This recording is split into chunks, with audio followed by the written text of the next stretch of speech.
Hello everybody, my name is Andrew Lerner. I'll be the presenter of this talk.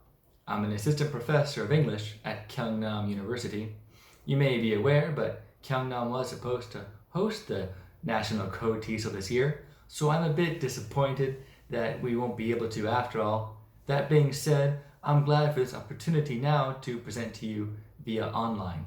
So, what I've got for you today is a pre-recorded PowerPoint presentation. Maybe not the most exciting thing in the world, but I've done my best to make it at least mildly entertaining, but mostly informative. I hope you get a lot out of it. So, with no further ado, let's get the show on the road. And here we go. My topic in this presentation will be native speaking teachers as a source of extrinsic motivation. Once again, my name is Andrew Lerner, and I'm an assistant professor at Kyungnam University. I did my master's in applied linguistics at the University of Birmingham.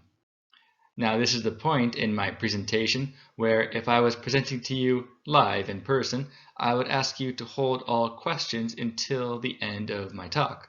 But since we're doing this online asynchronously, if you have any questions, please feel free to reach out to me at my email address, redlerner@gmail.com. I'd like to get the ball rolling by posing a question. Do native speaking English teachers make a difference? It is a bit of a loaded question, but I believe one worth considering. It is a question at the heart of my presentation today. It is also a question I am personally invested in, being a native speaking English teacher myself. Like many of you, I have often wondered if what I am doing actually helps my students. After all, non-native speaking teachers are just as capable of teaching English. What benefit does learning English from a native speaker offer over a non-native speaker, if any? I researched this topic extensively for my master's dissertation through the University of Birmingham, and in this presentation, I will share with you the findings from my investigation. First, allow me to give you some background. At the time of my research, I was a native-speaking English teacher, or a NET, working for EPIK. Here I am in this photo teaching some 6th graders at an elementary school in Gyeonggi-do. As a result of this, my dissertation investigation was focused primarily on the impact of nets within the context of EPIK. Context aside, I do believe my findings are applicable to all age ranges and present some wide-ranging implications. However, we'll talk about that more later. EPIK, as many of you are already aware of, is a government program in South Korea that employs native English speakers to teach English in public elementary, middle, and high schools.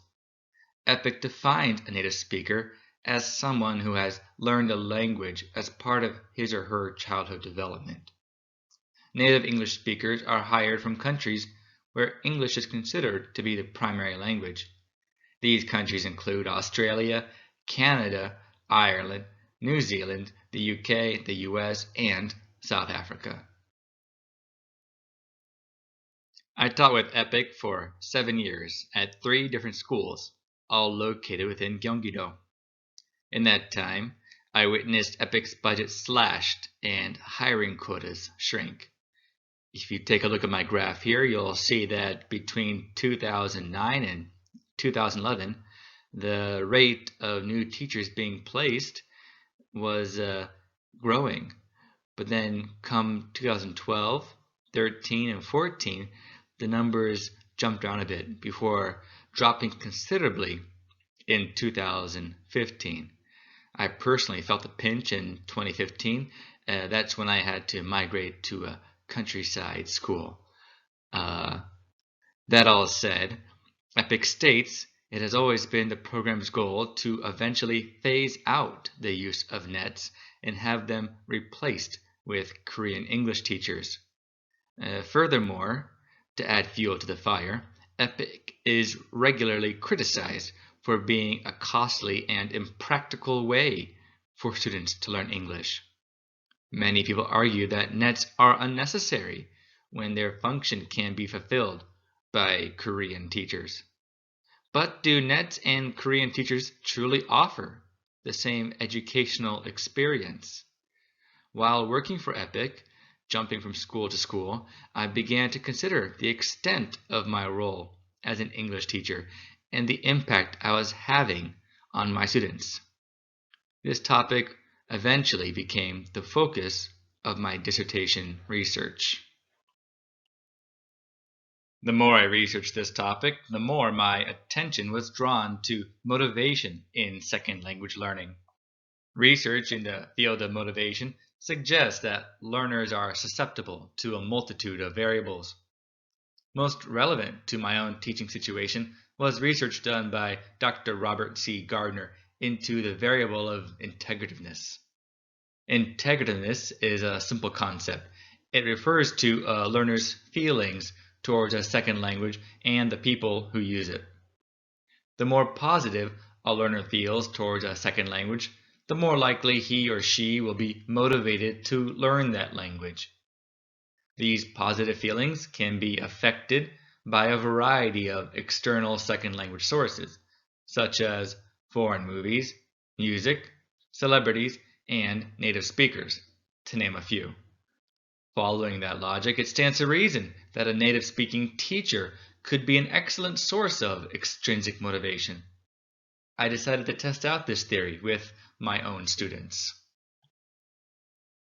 At the time of my research, I was teaching at 2 elementary schools, one in the rural countryside and one in the city. I had been teaching at the rural school for 5 years and at the city school for just 5 months. Over the course of those 5 months, I noticed that the English abilities of the city school students were lower than the abilities of the rural school students. This struck me as odd, as both schools had similar English programs. Students learned from the same textbooks, they studied the same material, and they had the same number of hours per week of English education. Furthermore, the city school students had easier access to outside English learning resources, such as private academies, tutors, and so on.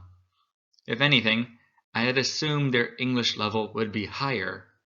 What was causing this discrepancy in ability? An obvious difference between the two groups was how long each school had had a net. The rural school had always had a net.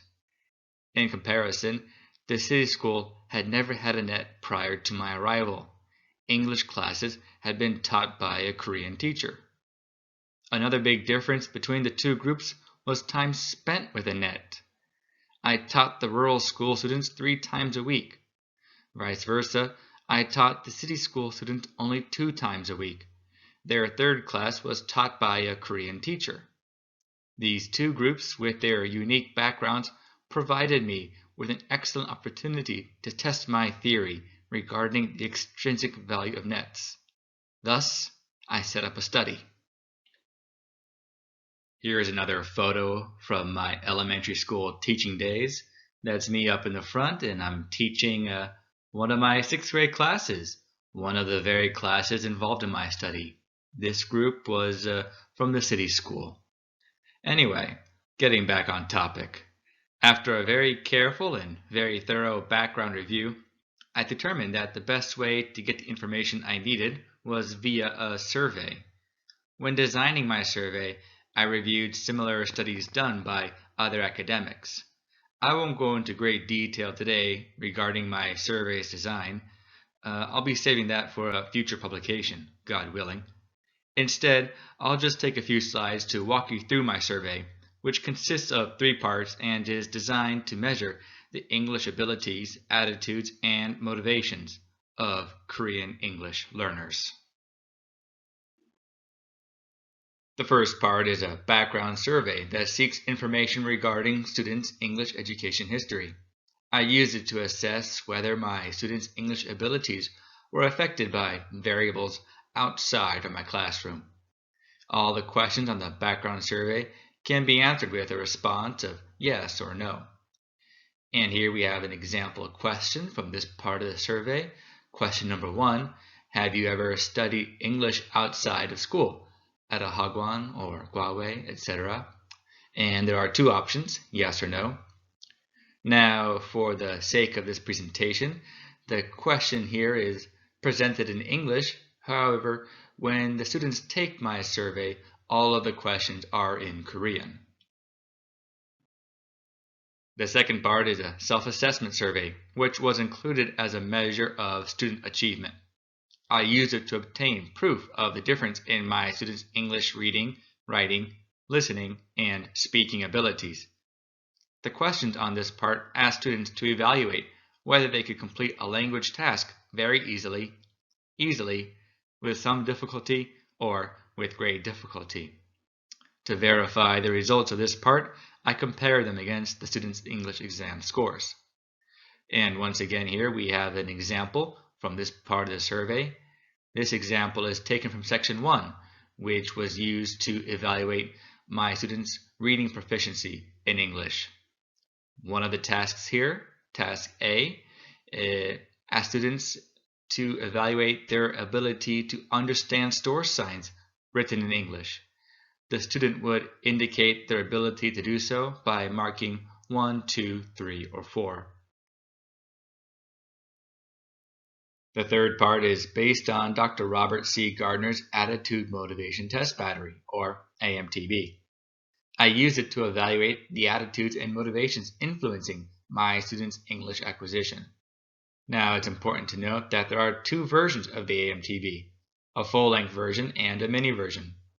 I originally intended to use a full AMTB for my study, but after getting in touch with Dr. Gardner, I decided that the mini AMTB was more appropriate for my students, namely due to its length and content. As you can see here on this slide, the mini AMTB has only 12 questions, which is much more manageable for elementary school students. The questions are answered by indicating a response on a 7-point scale. And here is an example question from the mini AMTB. Number 1, my motivation to learn English in order to communicate with English-speaking people is, and a response of 1 would be the weakest, while a response of 7 would be the strongest. Right, so after I finished developing my survey, I sent it to a translator to be translated into Korean. I then had the survey reviewed by my peers and Korean co-workers. When the survey was ready, I administered it to my students. For my study, I surveyed all the 6th grade students at both of my schools. They were chosen because they had been studying English the longest of all my students. I separated the students into 2 groups based on their school of origin, rural group and city group. Regarding the actual testing procedure, I'll be brief, but for anybody interested in knowing more about how I administered and scored my survey, please feel free to get in touch with me via email. First, I gave the survey to a pilot group so that I could identify and fix any issues. Notable fixes included making the language more appropriate for young students and clarifying a few vocabulary words. Next, I gave the survey to the rural group and city group during a regular class day. The testing process took roughly 15 minutes. After that, I collected the tests and scored them, tallying point totals and calculating results. For the purposes of today's talk, I will just give a quick overview of the relevant results from my survey. I'll begin with the background survey, which confirmed 3 important points. The first point being the rural group had more exposure to a native-speaking English teacher than the city group. Second, a similar percentage of students from both groups learned English in private academies, but from non-native teachers. And neither group had spent a significant amount of time in a primarily English-speaking country. The self-assessment survey showed that the rural group students had more confidence in their English abilities than the city group students. Particularly, the rural group was more confident in their speaking ability than the city group. If you look at the top table, you'll see that in the category of speaking ability, out of 24 points possible, the rural group mean score was 17.15, a full 2 points higher than the city group's mean score of 15.56. In all other categories, listening, reading, and writing, the rural group scored higher than the city group. Also of note, the rural group students scored higher on their English exams than the city group students.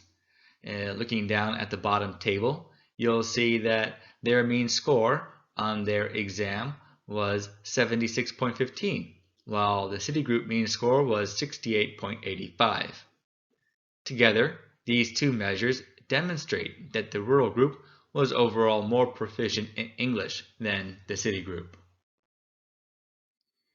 Finally, the mini-AMTB revealed several important points, namely that the rural group had stronger positive feelings towards native English speakers. They also had stronger positive feelings towards their English class and teacher. And lastly, the rural group was more motivated to learn English.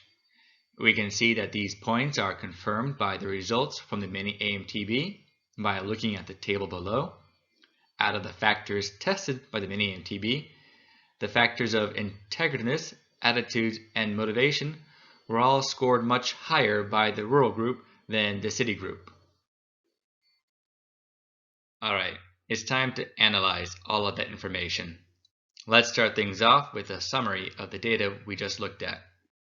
The rural group students averaged higher on the self-assessment survey. They outperformed on their exams. They showed higher levels of motivation, and they exhibited a more positive attitude towards English. Now the question here is, why? Was it thanks to the net or some other factor?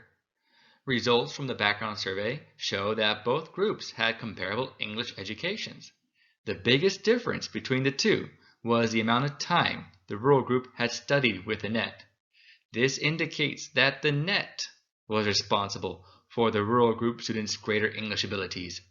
The results from the mini-AMTB support this idea. They show that the rural group students had higher scores in the factors of motivation, attitude, and integrativeness. I believe that integrativeness is the key here. It accounts for a student's interest in the English language and attitude towards native English speakers. Students are more likely to be motivated to learn English if they have positive feelings for English and native English speakers. For young Korean students, many of whom have never encountered a native English speaker, a net is a representative of the English-speaking language community. Learning from a net can increase a student's interest in English and in native English speakers. This can lead to an increased motivation to study, in turn leading to improved second language acquisition. Let's put this in the context of a Korean English classroom. Korean students don't need to use English to speak with their Korean teachers. They can speak Korean. Certainly, in an English class, the student may be required to use English, but with a Korean teacher, English use is primarily limited to task completion. Conversely, students typically cannot use Korean to speak with a net. They must speak English. In this situation, English is used for more than just task completion. English becomes a way for two people from different cultures to communicate. What I'm talking about is authentic language use versus role play. As English teachers, we want our students to understand that English is more than just a tool for completing assignments. It can be a tool for communication. The true value of a net is the net's ability to help students reach this understanding. Nets are an important source of extrinsic motivation because they make their students want to learn English. Going back to the survey results, we can see evidence of this. Number one, the rural group students were more motivated to learn English than the city group students. Number two, they had a more positive attitude towards English. And number three, they were more proficient in English, especially speaking. I believe all these points can be attributed to learning from a net. The rural group had a net 5 years longer than the city group. This gave the rural group students more time to develop a strong sense of integrativeness, which fed into their motivation, which pushed them to get better at English. So, to answer my opening question, yes, I do believe native speaking English teachers can make a difference. We have reached a conclusion. Let's wrap things up with some final thoughts. My study demonstrates that nets can positively influence their students, but there are still variables unaccounted for. For example, how much time is required for a net's positive influence to take root? 1 year? 2 years? 3 years? I had been teaching the rural group students for 5 years. Is that number arbitrary?